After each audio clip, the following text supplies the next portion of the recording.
Pues abrimos tiempo de tertulia para analizar cómo está yendo a medio y largo plazo Domingo Barroso, director de ventas de Fidelity para España y Portugal. Domingo, muy buenos días.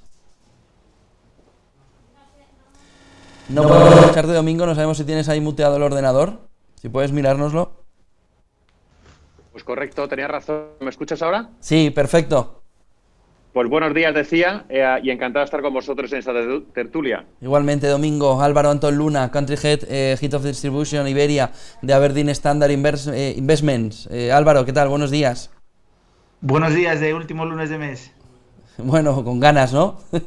Con ganas, parece que el tiempo pasa volando estos días aquí confinados, o sea que la verdad es que es espectacular cómo pasa el tiempo y bueno, aquí positivos en un año nuevo. Año de nieves, año de bienes. A ver si es verdad. Carlos Andrés Pollo, director de gestión y asesoramiento de Banca March. Carlos, buenos días.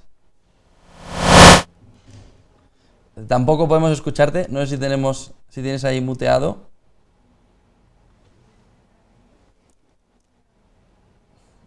No podemos escucharte. Vamos a ver si podemos arreglarte el audio. Domingo, Álvaro, ¿cómo veis este inicio de año? Domingo, si quieres tú arrancar. Bueno, pues yo creo que ha sido un inicio de año algo complicado. No nos esperábamos posiblemente la previsión que teníamos de la tercera ola y la previsión que teníamos de la vacunación. Y eso está un poco poniendo, bueno, pues un poco de nubes encima de los escenarios que veíamos que todo esto iba a empezar a normalizarse con unos tiempos que a lo mejor esos tiempos se van a tener que alargar, porque ni la vacunación ni el programa de vacunación va a ser tan rápido o tan exitoso como esperábamos, y que la tercera ola está haciendo más daño de lo que también pensábamos. La parte positiva posiblemente es que se ha despejado todo lo que es el clima político en Estados Unidos. Ya sabemos que los demócratas tienen todo el control y ahora lo que esperamos es que, y ya lo está haciendo el señor presidente, es que tome acciones pues muy dirigidas a posiblemente a quitar decisiones que había hecho el antiguo presidente, ¿no? Estamos esperando, por supuesto, el paquete de estímulos fiscales, estamos esperando, y ahora posiblemente hablemos de que se va a adherir más al Tratado de París y a todo el tema de inversión sostenible, y eso es bastante bueno.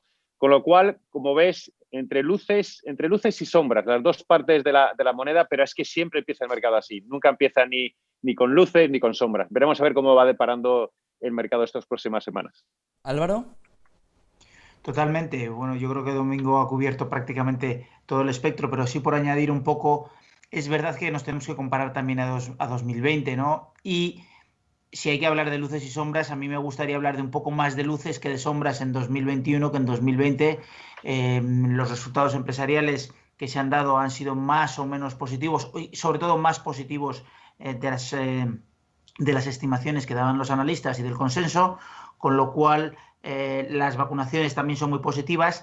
La elección de Biden, que inicialmente estaba mucho más controvertida o estaba mucho más igualada, es cierto que los republicanos han casi dado la espalda a Donald Trump y eso está siendo muy positivo. Los estímulos fiscales, va a poder hacer muchos más estímulos fiscales, estímulos monetarios, toda una armonización mayor con China y los países emergentes. Entonces, todo eso es cierto que siguen habiendo muchas sombras, pero los cielos están mucho más claros que en el año 2020, que es con el que nos comparábamos, y eso va a ser muy positivo. Los estímulos monetarios siguen ahí. Banco Central Europeo la semana pasada no ha cambiado nada significativamente, pero es verdad que parece que serán eternos todos los estímulos y eso va a ayudar mucho en general a las diferentes economías y a los mercados.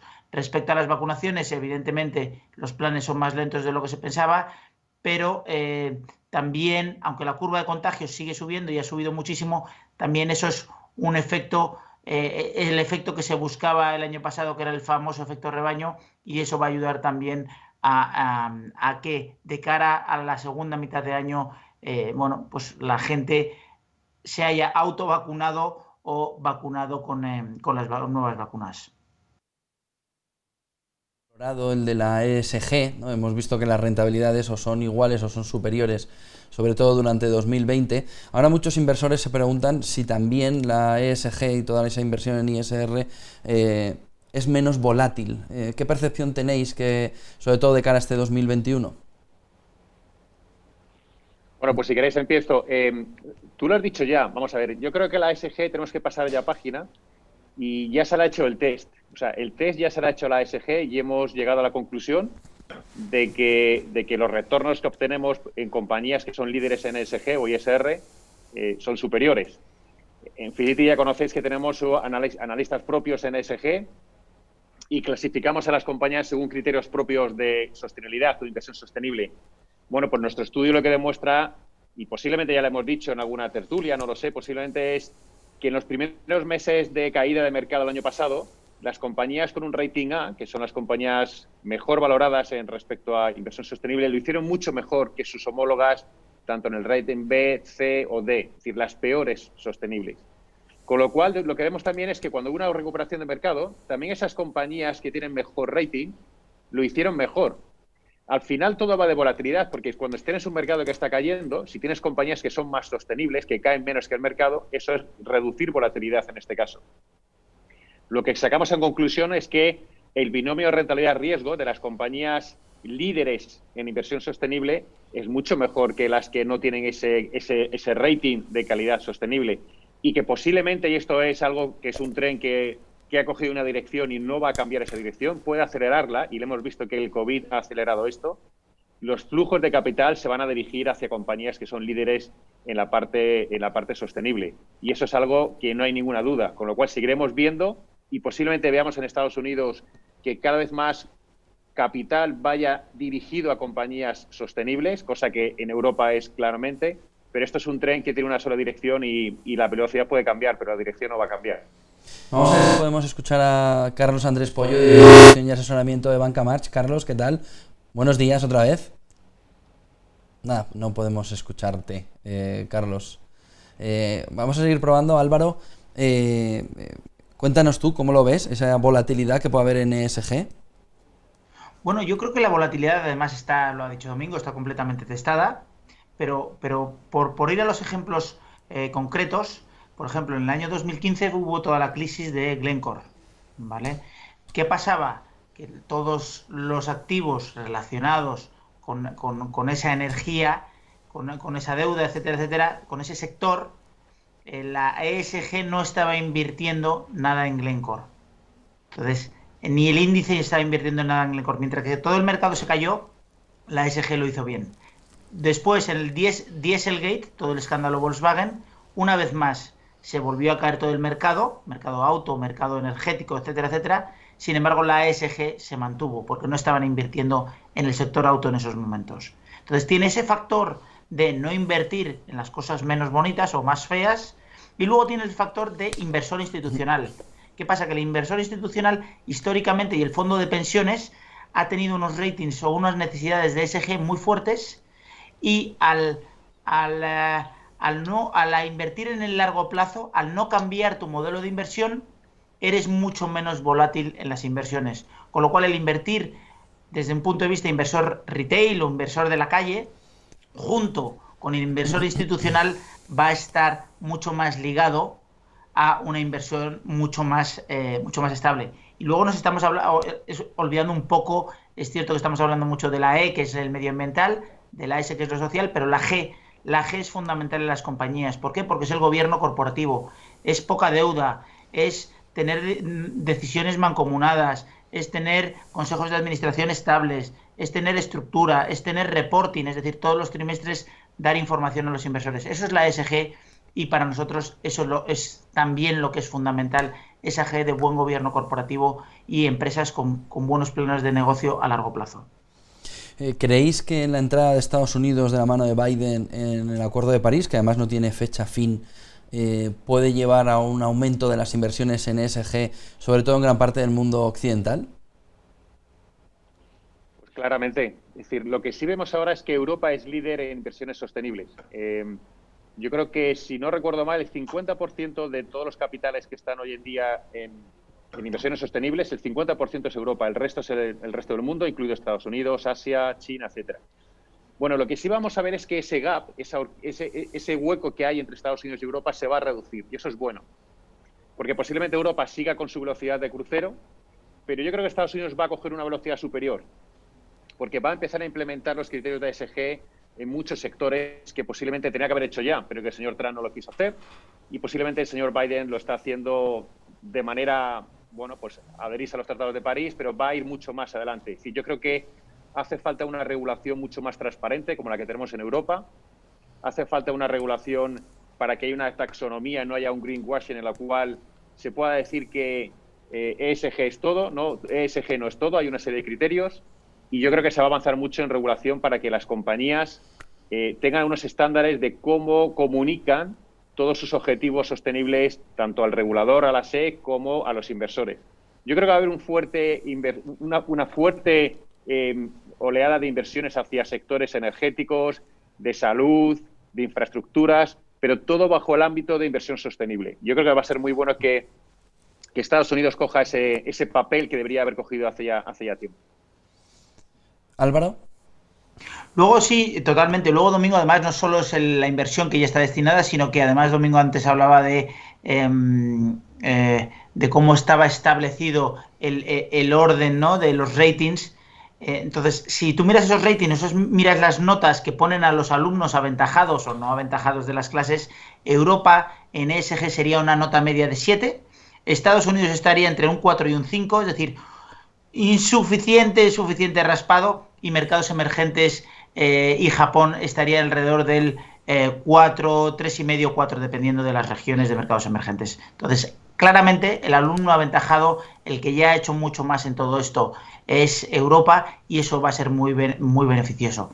También recalcar lo que ha dicho Domingo, claramente la agenda de Biden son 3 trillones aproximadamente de estímulos, y va a haber un foco clarísimo en todo lo que son energías renovables, infraestructuras, etcétera, etcétera. Todo lo va a intentar quitar, o a donde va a dar caña o va a penalizar más son a todas esas energéticas fósiles, todo lo que ha estado impulsando más Trump, y ahí va a dar más caña vía impuestos. Entonces va a fomentar por plan de ayudas y por mejores impuestos y estímulos fiscales a todas esas compañías más ESG. Pero desde luego el mundo quiere ser más ESG, y el COVID nos ha enseñado muchísimo, o nos ha dicho, o nos ha marcado un poco la pauta de cómo queremos tener un mundo mejor, ¿no?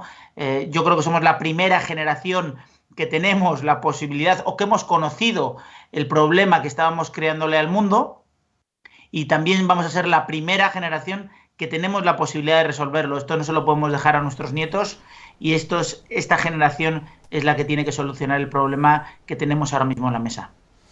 Bueno, vamos a hacer una pequeña pausa para publicidad y enseguida volvemos con esta tertulia, con este debate. 2 minutos y volvemos. Fenomenal, gracias.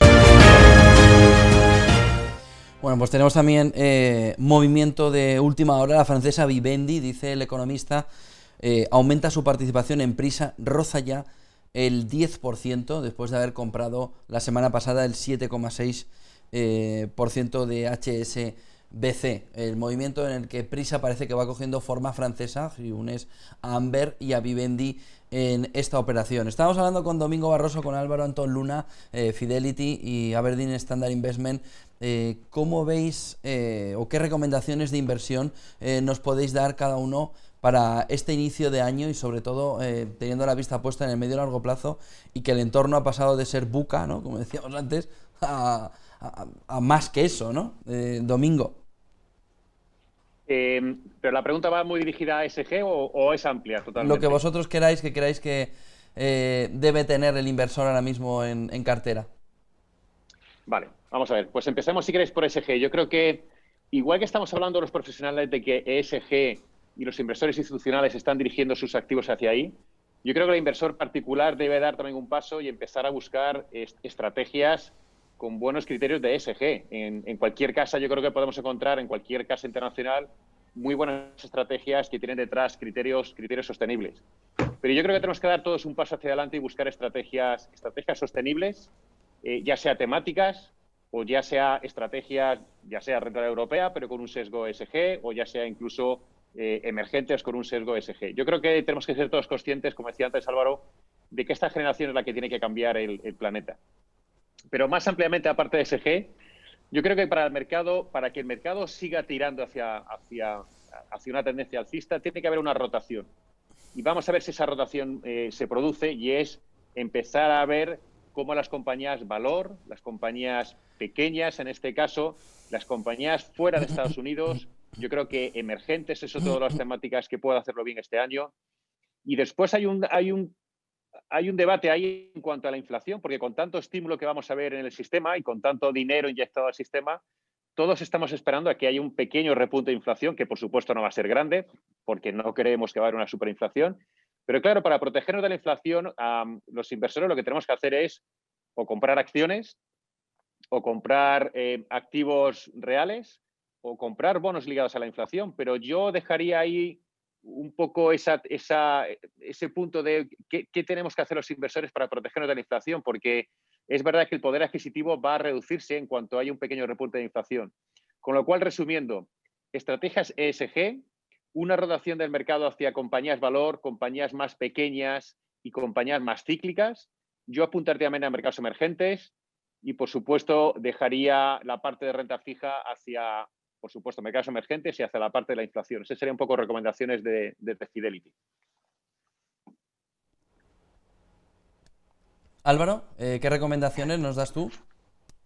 Bueno, desde Aberdeen Standard Investments, bueno, lo que vemos, y ya, yo creo que lo que hemos comentado ya nosotros, ya no solo Domingo y yo, sino que todo el mercado, o sea, el momento que estamos viviendo principal son los estímulos de los bancos centrales y estímulos fiscales. Eso que implica muchísima deuda en el mercado y muchísimo soporte a la vez de mucha deuda corporativa, etcétera, etcétera. Entonces, desde un punto de vista del ahorrador conservador, poco a poco lo que tenemos que hacer es, oye, pasar de la deuda de gobiernos que está 16 trillones en negativo, es decir, 16 trillones el mundo entero en negativo, a poco deuda corporativa. Poco a poco tenemos que sustituir esa deuda de gobierno que siempre nos ha parecido como un safe haven o un salvavidas absoluto a deuda corporativa, porque respaldada por los estímulos de los bancos centrales y de muy alta calidad. Eso se llama investment grade. Entonces,